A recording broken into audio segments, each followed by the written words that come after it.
Hey everyone, welcome to episode 3 of our devlog for HIGHPOINT. I'm so excited you're here with us. HIGHPOINT is a multiplayer sports game where we mix the team play and scoring you'd expect with the physicality of a brawler to create a blend that we think feels really unique. It's been a while since our last update and we've got loads of cool things to show you. And speaking of, are you seeing this footage?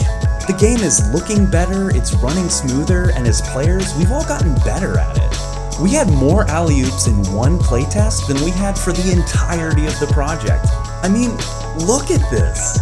These used to be our holy grail, but they aren't fantasy anymore. Sequences are getting more complex, from gorgeous team play, intense combat, to smooth offense and lockdown defense. Footage you saw last year can't hang with where we are now. And all this progress is getting us ready to show the game to a brand new audience on Steam. This video is essentially part 1 of our journey to launching our HIGHPOINT Steam page. So buckle up, we've got work to do. Heard this beat in my dream.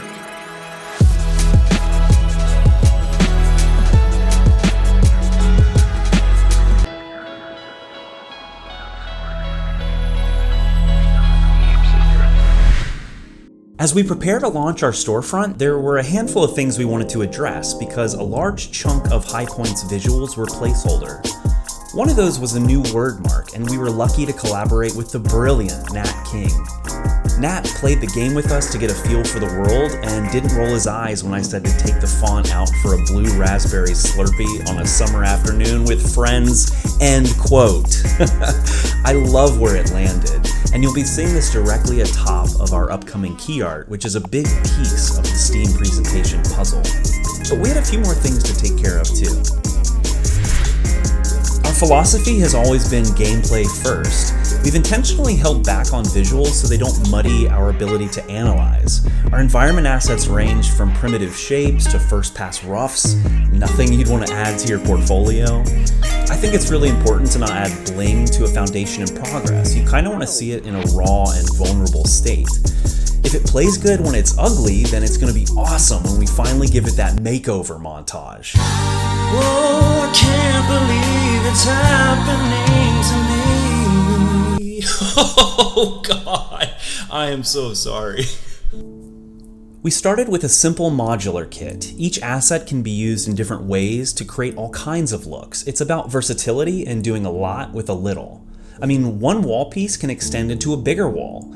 We can add some pillars along it and maybe connect them with arches on top, and that's 3 assets doing a lot. How about we add some stairs? Now let's get a little naughty and duplicate all this over. A trim piece is great for extra detail and will create depth by pushing all that back. A ceiling gives us more dimension by layering light and shadow, and now we've got a cool structure made out of 7 total assets. Oh, but we're not done. How about a terrace for some summer vibes, and we'll cap it with some arches? Oh my! This lattice adds texture and elegance and tons of opportunities for light to do cool things. Sometimes it's fun to rotate your directional light just to see the possibilities. I'm hot right now. I'm not embarrassed to say it. Now let's finish this off with a balcony on top. And this thing is so lovely at only 11 assets. That's the power of modularity. Now let's add some foliage to the mix. Wait, that's what we were using? Let's try another one. Oh God, the pickles! Foliage is a challenge all its own. Modeling leaves and twigs just isn't efficient, so games typically use one weird trick. This is done by applying a texture to flat cards and scattering a ton of those around to create the right volume and shape. Foliage should feel soft and fluffy, a natural contrast to architecture. For a softer look, we adjust normals to make the cards look less like cards. A little wind in the material can make foliage feel alive and natural. We're also using a subsurface shading model, which is a fancy way of saying that light can transmit through leaves. And finally, we've built a gradient control into our material. I'm always trying to move color, saturation, and value to bring more life to images, and I think these gradients are really going to complement our emphasis on color and light. Now, let's put it all together. Our Palace Courtyard map was lagging behind our other maps, so while developing our visual targets, we planned to put them into practice by upgrading the palace. This is what High Point can look like.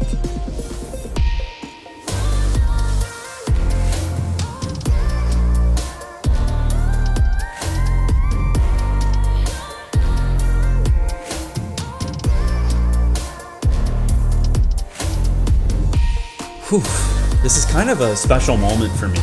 I've been lucky enough to have a professional career as an artist, but when it came to High Point, I really held back on the visuals, making sure we had a solid foundation of play. So this is kind of a moment of validation to say, hey, we can do art too. And one of my favorite things to play with are skies and clouds. They bring so much atmosphere and life to a scene. We've added volumetric clouds to Palace Courtyard as the cherry on top. And we've started roughing them in our other maps as well, because you can't name your game High Point without having beautiful skies. Like environments, our characters were also placeholder. I'm a little embarrassed to say that the model I made back in 2017 was somehow still with us. Placeholder? More like forever holder. We didn't want our upcoming Steam page to feature temporary characters, so it was time to find out what a real High Point character could look like. This was our first time working with others on the project, and we collaborated with some wonderful concept artists. Concept is about exploration. Not everything is supposed to work. You kind of find the boundaries and narrow in on what works and what doesn't. Oh my god, I put that in the wrong folder. Oh my god. What I was saying was, once we saw this little guy, we knew it was time to build Rover. Character and hard surface modeling isn't my biggest strength, so I'm hopeful we'll surpass this quality as we go.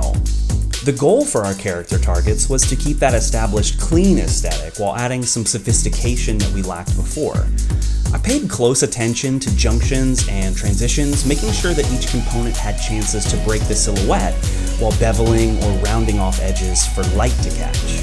The High Point look is very lighting and material focused, so our models should emphasize those strengths.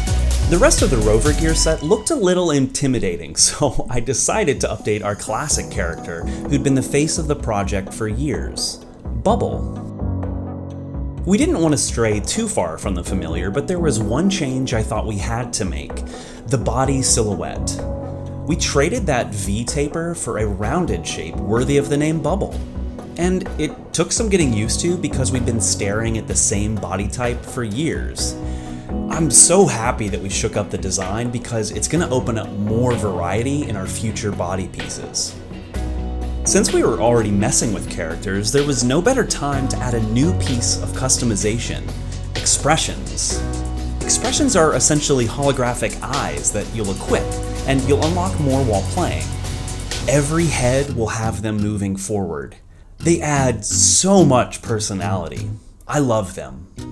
Expressions also react to gameplay, so when you're hit or doink off the posts, your expression will reflect that. Also, they blink, because, look how cute that is. Customizing these updated models with expressions is pure joy. I can't wait for y'all to play with our customization system and to make the bots your very own. And we've got lots more coming.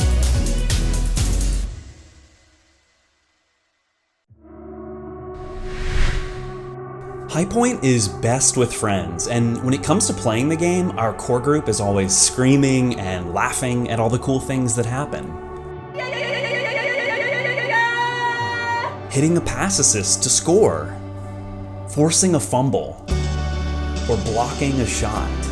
Until now, these actions weren't tracked by the game, so even when you did awesome things, the game was silent, which is just rude. So we set up some logic for the game to listen out for marquee interactions and to react by sending feedback to your screen. Now when you're screaming about that sweet backboard pass, or maybe when you shut down your best friend, the game screams with you. Oh yeah, that's a great play. Okay, not literally, but you get what I'm saying. These moments have always felt good, and now that your play is being recognized, they feel even better. And when a bunch of them stack in quick succession, you'll feel like an S-tier gamer on Twitch. Sheesh! We've also added clutch versions of these same actions that reward you further for overcoming the odds. Things like getting a KO when you're outnumbered, or scoring to force overtime. And these have different visual treatments and sound to make things pop even more. And because video games, we've assigned point values to all these actions, so when the game ends, you can see yourself on the leaderboard. Or, in my case, the bottom of the leaderboard. And if you're saying, "Bruh, where's my KD?" Well, you won't find it here. From day one, we've been looking for ways to reinforce positivity while removing aspects that can lead to toxicity and mean-spiritedness. It's a high priority for us. If you're looking for something similar, forced fumbles, or FF on the scoreboard, is our brawler stat. There's a little something here for everyone. Offensive and defensive stats, some focused on teamwork, others solo, some finesse and athleticism, and some all about chaos and disruption. While this is all pretty conventional, it's a great way to round out our play experience. Group up, game on, catch your breath, and repeat. Way too late into the night.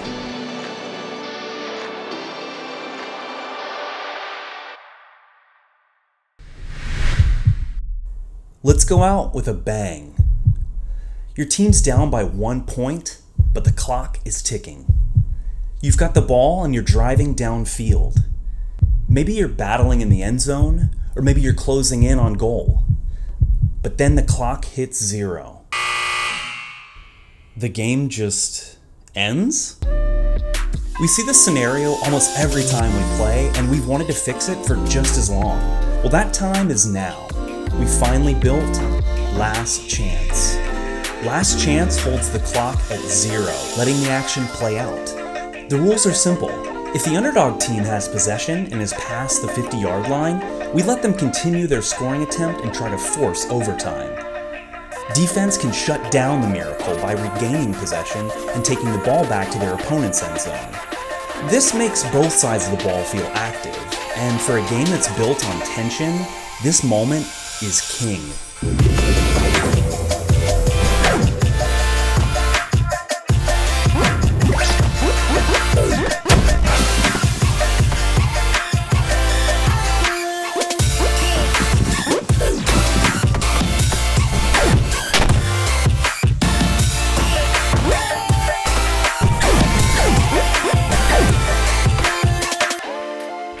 High Point is equal parts, no way I'm gonna survive, and wait, are we gonna score this? And Last Chance is the perfect crescendo. And speaking of crescendos, we're at the end of Devlog episode 3. Hey, we just wanted to put a face to the voice that you're hearing to show that real people make games.